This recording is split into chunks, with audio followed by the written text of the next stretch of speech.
Hi guys.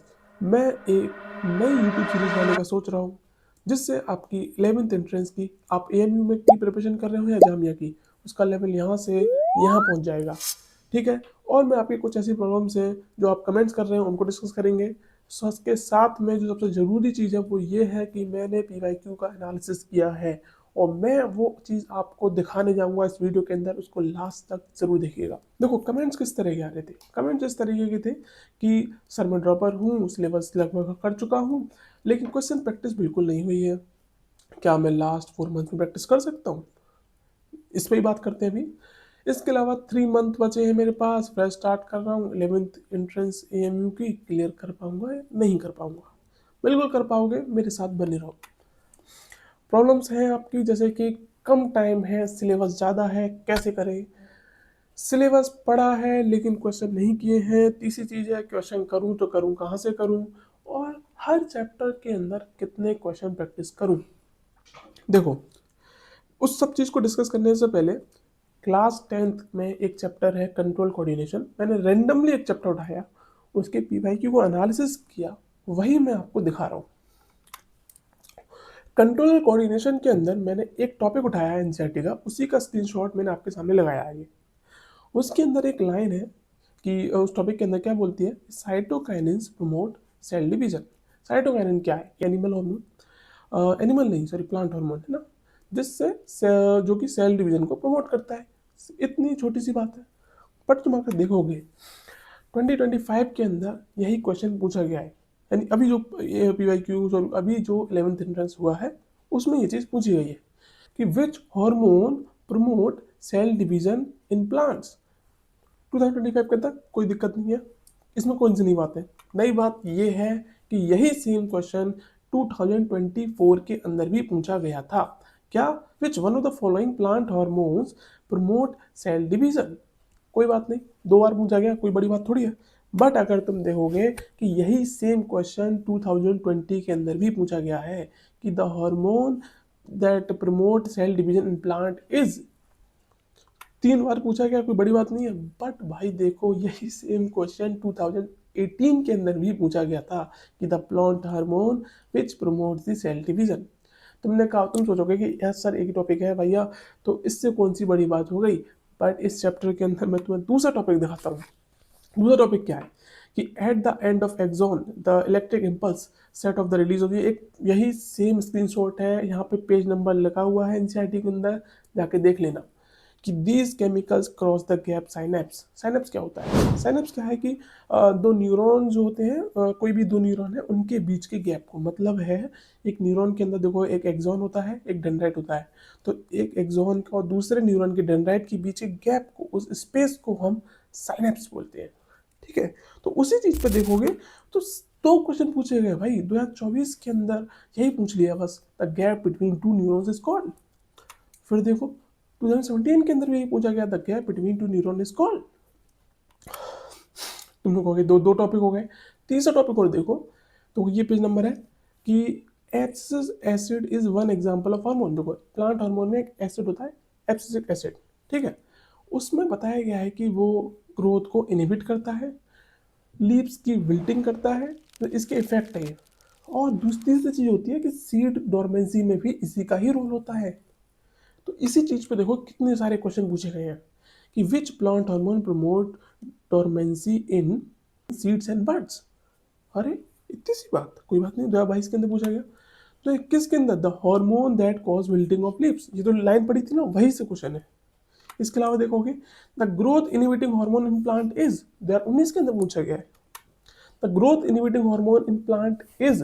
वही same question repeat, word to word repeat, the growth inhibiting hormone in plant is, ठीक है, the growth inhibiting hormone in plant is, same to same repeat question पूछ लिया। अभी तक तुम विश्वास नहीं हुआ ना? अगर हो गया है तो ठीक है, नहीं हुआ है तो एक और देखो टॉपिक कि रिफ्लेक्स एक्शन। एक टॉपिक है इसी के अंदर। रिफ्लेक्स एक्शन क्या है? जब हम कोई गर्म चीज, कोई भी ऐसे इंस्टेंट जो हमारे अंदर से रिस्पॉन्स आता है किसी भी स्टिमुलाई को लेकर, उसे रिफ्लेक्स एक्शन बोलते हैं। बस कितनी आसान सी बात है। इसमें एक फ्लो है, ठीक है, रिफ्लेक्स आर्क, जिसमें बताया गया है कि सबसे पहले स्टिमुलस आता है, फिर रिसेप्टर, रिसेप्टर से, मतलब रिसेप्टर उसको क्या करता है, सेंस करता है, वहाँ से सेंसरी न्यूरॉन से आता है, फिर स्पाइनल कॉर्ड से मोटर न्यूरॉन से मसल्स। इतनी सी बात है। बस इसी सीक्वेंस पे देखोगे कितने क्वेश्चन है।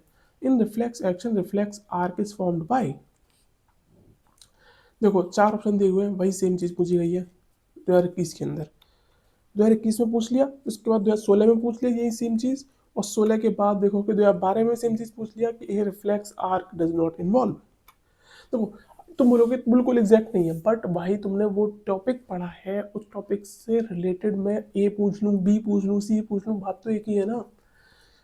तो इस सब से मैंने जितनी एनालिसिस बताई आपको, उससे क्या मतलब मेरा कहने का, मेरा कहने का बस इतना सा मतलब है कि एएमयू के अंदर 11th एंट्रेंस में हर चैप्टर में से, मतलब जितने भी साइंस में, मैथ में, कुछ सिलेक्टेड टॉपिक्स हैं जहाँ से हर बार एएमयू क्वेश्चन पूछ रहा है, और ऐसे भी हैं कि क्वेश्चन बिल्कुल रिपीट हो रहे हैं, मतलब जो चीज़ मैंने अभी पूछ ली पिछले साल वो फिर से पूछ ली रही है, और वो सारी चीज़ मैंने आपको अभी दिखाई है, मैंने केवल एक चैप्टर की बात करी है। बट ऐसा है कि आप कोई भी मैथ्स का चैप्टर उठा लें और कोई भी चैप्टर उठा लें, वहाँ पे बहुत सारे क्वेश्चन ऐसे रिपीट हो रहे हैं। तो हम करेंगे क्या, हम उन्हीं पे फोकस करेंगे, हमारे पास टाइम कम है, हम उन्हीं टॉपिक पे फोकस करेंगे सबसे ज़्यादा जो एएमयू पूछ रहा है, और जिसके चांसेस ज़्यादा हैं। भाई अगर तुमने उन टॉपिक्स को पढ़ा जो बहुत बार पूछे जा चुके हैं, तो उसकी उम्मीद है कि अगली बार भी उसी में से क्वेश्चन आ जाए। तुम फालतू के अरे गहरे टॉपिक पढ़ो जिसमें पूछ ही नहीं रहा है एएमयू, तो क्या फ़ायदा, टाइम वेस्ट होगा, है ना। तो इतनी सारी चीज़ मैं बताते रहता हूँ, तो मैं क्या चाहता हूँ कि आप जो है इस चैनल को ज्वाइन कर लें। चैनल टेलीग्राम पर है, आप चाहें तो इस लिंक से आ सकते हैं, या फिर ये चीज़ स्कैन कर लो, या फिर ये सर्च कर लो अल्फ़ा क्लासेस 90 ऑन टेलीग्राम। इसका फ़ायदा क्या है? फ़ायदा ये है कि हम लोग आपस में कनेक्ट और हो पाएंगे। तुम्हें कुछ पूछना होगा डायरेक्ट मैसेज कर सकते हो, यहाँ पे कमेंट करते हो, बहुत देर में मेरे पास मैसेज आता है, मैं रिप्लाई करता हूँ। इससे अच्छा वहाँ पे हम आपस में भी बात कर सकते हैं, जो भी लोग साथ में प्रिपरेशन कर रहे हैं ना, है ना। अब हम क्या करेंगे, एक नई सीरीज़ लेके आएंगे यूट्यूब पे। उस सीरीज़ का जो मेन मोटिव बस यही रहेगा कि हम बस वही पढ़ें जो पूछा जा रहा है, जो नहीं पूछा जा रहा है हम नहीं पढ़ेंगे। पढ़ेंगे 11th बोर्ड के लिए, 10th के लिए, बट यहाँ पे जो हमारा मेन मोटिव है सिलेक्शन लेना, उसके लिए हम केवल वही टॉपिक्स पढ़ेंगे जो पूछे जा रहे हैं। हम क्या करेंगे, देखो उस सीरीज में लेक्चर्स आएंगे, जैसे मान लो लाइफ प्रोसेस एक चैप्टर है। लाइफ प्रोसेस के अंदर मैं क्या करूँगा, सबसे पहले आपने जो अभी 10th बोर्ड के लिए पढ़ा है वो पढ़ा है, ठीक है, कोई बात नहीं। हम क्या करेंगे, उसमें मैं सबसे पहले पीवाईक्यू का एनालिसिस करूँगा, और देखूंगा कौन कौन से टॉपिक ऐसे हैं जो एएमयू बहुत बार पूछ रहा है। तो मैं सबसे पहले उस टॉपिक को, बेसिक वाला टॉपिक, यानी कि ऐसा टॉपिक एडवांस वाला नहीं, बेसिक वाला, जो अगर किसी बच्चे ने बिल्कुल नहीं पढ़ा है लाइफ प्रोसेस, उसको भी समझ में आएगा। तो पहले मैं वो बेसिक टॉपिक एक्सप्लेन करूँगा। उस बेसिक टॉपिक से जो क्वेश्चन पूछे गए हैं मैं बोलूँगा अब तुम सॉल्व करो उसे। उससे फ़ायदा क्या है, तुम्हारा कॉन्फिडेंस बिल्डअप होगा। देखो मैंने क्वेश्चन समझाया, टॉपिक समझाया तुम्हें छोटा सा, अब तुम क्या करोगे, उसी चीज़ को सॉल्व करोगे। तुम लोग अरे वाह, मैं तो एमयू क्वेश्चन सॉल्व कर दिया। उसके बाद मैं थोड़ा एक लेवल बढ़ाऊंगा, दूसरा इंपॉर्टेंट टॉपिक सॉल्व करूंगा, मतलब समझाऊंगा, फिर उसके पीवाईक्यू सॉल्व करूंगा। इस तरीके से हम पीवाईक्यू का भी सॉल्व कर लेंगे, साथ में उससे रिलेटेड कॉन्सेप्ट को भी समझ लेंगे। उससे फ़ायदा ये होगा कि हमारा अगर डिक्टोस क्वेश्चन सेम नहीं आया लेकिन उस टॉपिक से क्वेश्चन आता है, तो तुम उसको भी करके आ जाओगे पेपर के अंदर, ठीक है। तो इस तरीके की सीरीज होगी जिसमें मैथ्स के और साइंस दोनों के चैप्टर्स कवर करूंगा मैं। बट बट सवाल ये है, मैं ये तभी करूँगा कि जब आप लोग चाहेंगे। अगर मेरा करने का क्या फ़ायदा, मतलब अगर कोई देखने वाला नहीं है तो मैं क्यों बनाऊँगा। तो उसके लिए मैं चाहता हूँ कि तुम बस कुछ मत करो, तुम बस, अगर तुम चाहते हो मैं ऐसा करूँ, तो सिंपली लाइक कर दो।